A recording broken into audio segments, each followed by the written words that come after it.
বলেন কোরআনে রাজনীতি নাই, কোরআন আপনি মানেন না, ইউসুফ পয়গম্বরকে আপনি মানেন নাই, আপনি আল্লাহর আখেরি নবীকে আপনি মানেন নাই, আপনি ওমরের খেলাফতকে আপনি মানেন নাই, আবু বকরের খেলাফতকে আপনি মানেন নাই, ওসমানের খেলাফতকে আপনি মানেন নাই, আপনি আলীর খেলাফত আমি মানি নাই। কথা বলেন ঠিক কিনা? এই কোরআনের রাজনীতি যারা মেনেছে তারা সবাইকে মানছে। কথা বলেন ঠিক কিনা? মুসলমান ভাইরা আমার, ওমরের রাজনীতি তো কোরআন দিয়ে করেছেন। ওমর রাদিয়াল্লাহু তাআলা আনহু যখন ক্ষমতায় বসেছেন, আল্লাহর পয়গম্বরের সাহাবী কেমন আদর্শ দেখেন। আল্লাহর পয়গম্বরের সাহাবী সারা দিন বিচার করতেছেন, দিনের কাজে ব্যস্ত থাকতেছেন। রাত যখন হয়ে যায় মানুষের দ্বারে দ্বারে ঘুরতেছে, কে অসহায়, কে অনাহারে আছে, কে অভাবে আছে, কে কষ্টে আছে, এইটা দেখার জন্য ওমর রাদিয়াল্লাহু তাআলা আনহু রাত্রি বেলায় আরামের ঘুম হারাম করে, বিছানা হারাম করে, প্রাণের বিবিকে ছেড়ে রাস্তায় বের হয়ে গেছে। এইটা হলো কোরআনের শাসন। কথা বলে ঠিক কিনা?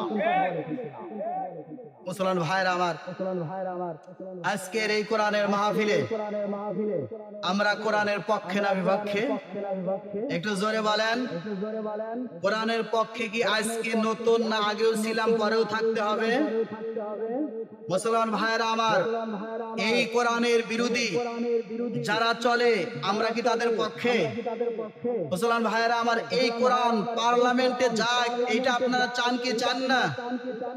বলে যে হুজুররা কি রাজনীতি বোঝে, এই হুজুররা কি রাজনীতি পারবো?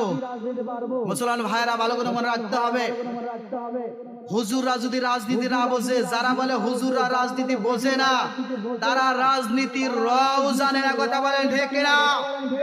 মুসলমান ভাইরা আমার, ওলামায়ে কেরাম যদি রাজনীতি না বোঝে, তাহলে ওলামায়ে কেরাম রাজনীতি বোঝে নাই। এই পৃথিবীতে কেউ রাজনীতি বোঝে নাই। কথা বলেন ঠিক কিনা? ওলামায়ে কেরাম রাজনীতি বোঝে নাই। আল্লাহর পয়গম্বর ইউসুফ আলাইহিস সালাম রাষ্ট্র চালান নাই, আল্লাহর হাবিব রাষ্ট্র চালান নাই। আল্লাহর পয়গম্বরের সাহাবী হযরত ওমর রাদিয়াল্লাহু তাআলা আনহু অর্ধজাহানের খলিফা হয়েছেন কি হয় নাই? মুসলমান ভাইরা আমার, অর্ধজাহানের খলিফা হওয়ার পর এই কোরআনের বিরোধী আইন পাশ করছে না কোরআনের পক্ষে? ওমর রাদিয়াল্লাহু তাআলা আনহুর জামানায় যেই মহিলা এক জায়গা থেকে আরেক জায়গা পর্যন্ত গেছে, এক জায়গা থেকে হাজার হাজার মাইল অতিক্রম করে হেঁটে হেঁটে গেছে, তার জান মাল ইজ্জত আবরুর বিন্দু পরিমাণ ভয় করে নাই। কথা বলেন ঠিক কিনা? ওটা কি কোরআন হাজিদের রাজনীতির বাইরে? মুসলমান ভাইরা আমার, একটা বার যদি কোরআন পার্লামেন্টে যায়, তাহলে আল্লাহর খাঁটি বান্দা যদি এখানে বসে বুঝতে পারবো কোরআনের শাসনটা কেমন। কথা বলেন ঠিক কিনা? আল্লাহর পৃথিবীতে 4 জন বাদশা রাজত্ব করেছেন। কয়জন? ভালো করে মনে রাখতে হবে।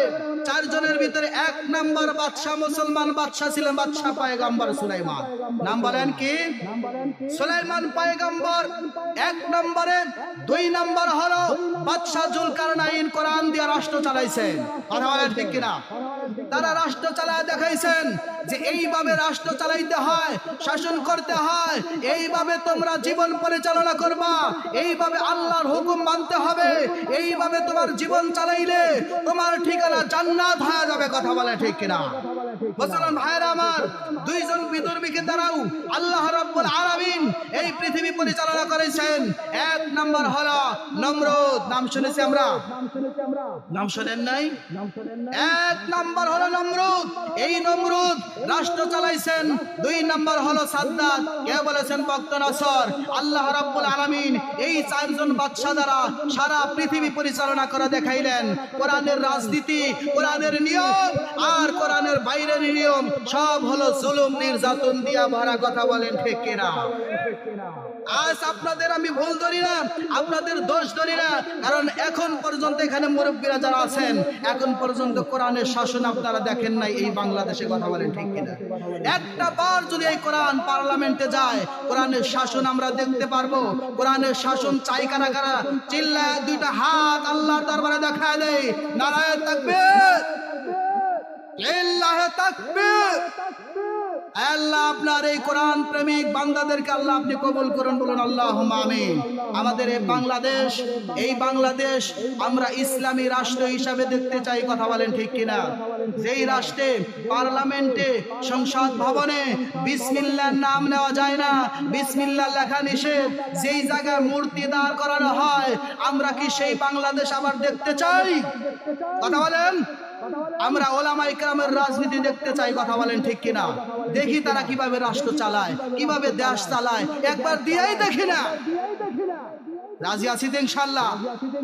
মুসলমান ভাইরা আমার, এই আমরা এতদিন শুধু বলে আসছি ওলামায়ে কেরাম আপনারা এক প্ল্যাটফর্মে আসেন। এখন কোথায় যাবেন? সব ওলামায়ে কেরাম দল বল নির্বিশেষে সব এক হয়েছে। এখনো যদি ইসলামকে আমরা না চাই, এর চাইতে কপাল পোড়া কি আর আছে? একটু বুঝারে বলেন আছে? মুসলমান ভাইরা আমার, কোরআনের রাজনীতি সবচাইতে উত্তম রাজনীতি, কথা বলেন ঠিক কিনা? যদি বলেন কোরআনের রাজনীতি নাই, কোরআন আপনি মানেন না, ইউসুফ পয়গম্বরকে আপনি মানেন নাই, আপনি আল্লাহর আখেরি নবীকে আপনি মানেন নাই, আপনি ওমরের খেলাফতকে আপনি মানেন নাই, আবু বকরের খেলাফতকে আপনি মানেন নাই, ওসমানের খেলাফতকে আপনি মানেন নাই, আপনি আলীর খেলাফত আমি মানি নাই, কথা বলেন ঠিক কিনা? এই কোরআনের রাজনীতি যারা মেনেছে তারা সবাইকে মানছে, কথা বলেন ঠিক কিনা? মুসলমান ভাইরা আমার, ওমরের রাজনীতি তো কোরআন দিয়ে করেছেন। ওমর রাদিয়াল্লাহু তাআলা আনহু যখন ক্ষমতায় বসেছেন, আল্লাহর পয়গম্বরের সাহাবী কেমন আদর্শ দেখেন। আল্লাহর পয়গম্বরের সাহাবী সারা দিন বিচার করতেছেন, দিনের কাজে ব্যস্ত থাকতেছেন। রাত যখন হয়ে যায়, মানুষের দাঁড়ে দাঁড়ে ঘুরতেছে, কে অসহায়, কে অনাহারে আছে, কে অভাবে আছে, কে কষ্টে আছে, এইটা দেখার জন্য ওমর রাদিয়াল্লাহু তাআলা আনহু রাত্রিবেলায় আরামের ঘুম হারাম করে, বিছানা হারাম করে, প্রাণের বিবিকে ছেড়ে রাস্তায় বের হয়ে গেছে। এইটা হলো কোরআনের শাসন, কথা বলে ঠিক কিনা?